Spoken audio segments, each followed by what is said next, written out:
मित्रों, आज हमारे बीच में हमारी पार्टी के वरिष्ठ नेता और राज्यसभा सांसद आदरणीय घनश्याम जी तिवारी आपसे वार्ता करने के लिए उपस्थित हुए हैं।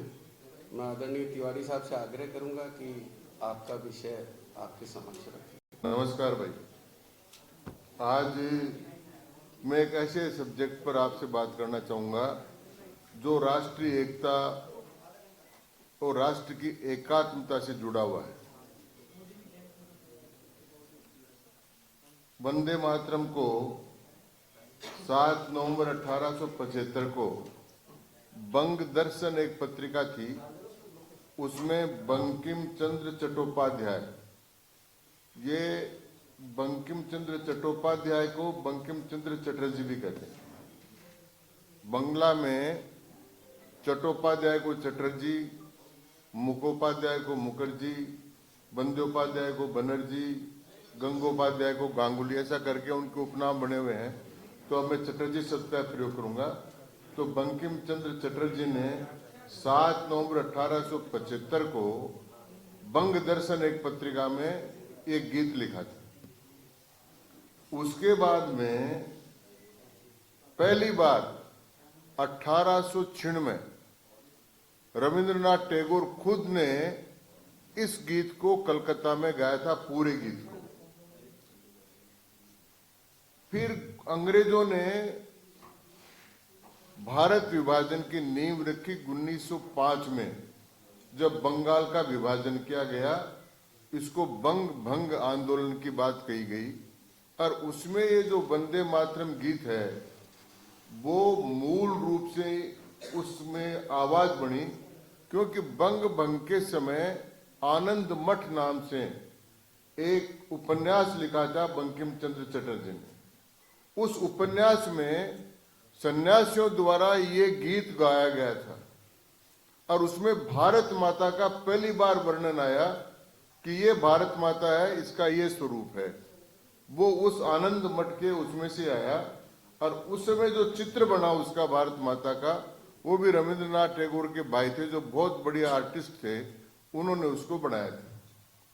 लेकिन ये गीत जो बंग भंग आंदोलन की आवाज बन गया था, इसको श्री अरविंद घोष ने, महर्षि अरविंद जी ने कहते हैं, अपन बहुत बड़े योगी हुए हैं, आजादी के पूर्ण स्वतंत्रता की, स्वराज्य की मांग करने वाले पहले व्यक्ति हुए। उन्होंने इसको कहा था कि जैसे देवी देवताओं की पूजा के मंत्र हैं, उसी प्रकार वंदे मातरम भारत माता की पूजा का मंत्र बन गया है। ये श्री अरविंद घोष ने कहा था। लेकिन 1937 में कांग्रेस का अधिवेशन हुआ। मैं बात इसलिए बता रहा हूं, कल अशोक गहलोत जी ने कहा था कि हमारी विरासत है ये वंदे मातरम, तो मैं उनकी विरासत बता रहा हूं आपको। 1937 में मौलाना मोहम्मद अली और शौकत अली दो भाई थे। एक भाई उनमें कांग्रेस का अध्यक्ष था और फड़के नाम के एक व्यक्ति थे जिन्होंने वंदे मातरम कांग्रेस के अधिवेशन में गीत गाना प्रारंभ किया। जो ही उन्होंने गीत गाना प्रारंभ किया, सुजलाम सुफलाम मलिद शीतलाम तक आया, तब तक तो बैठे रहे। तब जो आगे आया, तुम्ही विद्या तुम्ही धर्म है तुम्ही कर्म है, तुम्हार प्रतिमा गरीबो मंदिरे मंदिरे, उसी समय उन्होंने फड़के का हाथ पकड़ा और कहा कि हम इसको बर्दाश्त नहीं कर सकते। लेकिन फड़के गाने से नहीं रुका, उन्होंने पूरा गीत गाया, लेकिन अध्यक्ष ने ही बहिष्कार कर दिया। उसके बाद कांग्रेस पार्टी ने जानबूझकर 1937 में इस गीत को काट दिया और इस गीत में केवल सुजलाम सुफलाम तक रखा। दुर्गा का नाम जहां आया, कमला का नाम जहां आया, विद्या विहारिणी सरस्वती का नाम जहां आया, जहां धर्म का नाम आया, जहां विद्या का नाम आया, जहां भारत माता का नाम आया, उस सारे को कांग्रेस पार्टी ने काटकर ये काम कर दिया। कांग्रेस पार्टी की विरासत यह है गहलोत साहब कि 1914 में तो आपने मुस्लिम लीग से समझौता किया और भारत के विभाजन की नींव रखी।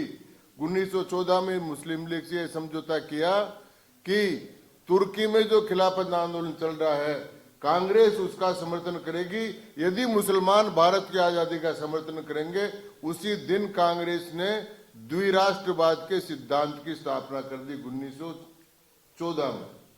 और 1937 में उन्होंने वंदे मातरम गीत को काटकर, इस प्रकार का काम करके, इस गीत को काटकर राष्ट्र की आत्मा के राष्ट्र गीत के साथ बहुत बड़ा धोखाधड़ी और वो किया।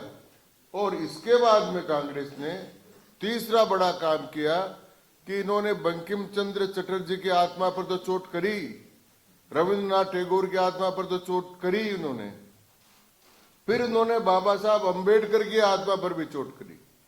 और जो भारत का प्रियम्बल था कॉन्स्टिट्यूशन का, उस प्रियम्बल को, जिसको संविधान सभा ने पारित किया गया था और कहा था कि preamble is the soul of the constitution, ये जो प्रियम्बल है वो आत्मा है, उसमें कहीं भी सेकुलर और समाजवाद का शब्द नहीं था। 1976 में इमरजेंसी में कांग्रेस पार्टी ने जबरदस्ती बिना किसी की सहमति के संविधान में संशोधन कर 42वां और ये सेकुलर और ये सब जोड़ दिया। तो कांग्रेस की जो विरासत है ना, वो विरासत तो है भारत विभाजन की और तुष्टीकरण की। मुसलमानों को तुष्टीकरण करना था, इसलिए वंदे मातरम गीत को काट दिया। अल्पसंख्यकों के वोट चाहिए, इसलिए संविधान की आत्मा में सुई चुभो दी। और 1937 में और 1905 में कांग्रेस ने सारा काम किया। और उन्होंने आरोप लगाया कि भारतीय जनता पार्टी इसका राजनीतिकरण कर रही है, नहीं कर रही है। 150 वर्ष होने के बाद में राष्ट्र की आत्मा को जागृत करने और राष्ट्र में एकात्मता की भावना उसी प्रकार से पैदा हो जाए, इसके लिए मोदी जी ने पूरे राष्ट्रगीत को, जिसके लिए डॉक्टर राजेंद्र प्रसाद जो संविधान सभा के अध्यक्ष थे, उन्होंने कहा कि ये गीत उसी प्रकार से है महत्वपूर्ण जितना जनगण मन है। तो उस गीत को भारत के गली गली चौराहों पर गाकर क्रांतिकारी जिन्होंने वंदे मातरम कहकर फंदे पर झूल गए थे, वंदे मातरम जो बंग भंग आंदोलन का नारा बन गया था, वंदे मातरम जो भारत माता की पूजा का मंत्र बन गया है, उस वंदे मातरम को सब जगह गाकर भारत की राष्ट्रीय एकात्मता का दिग्दर्शन कराने और जागृत करने का काम कर रहे हैं।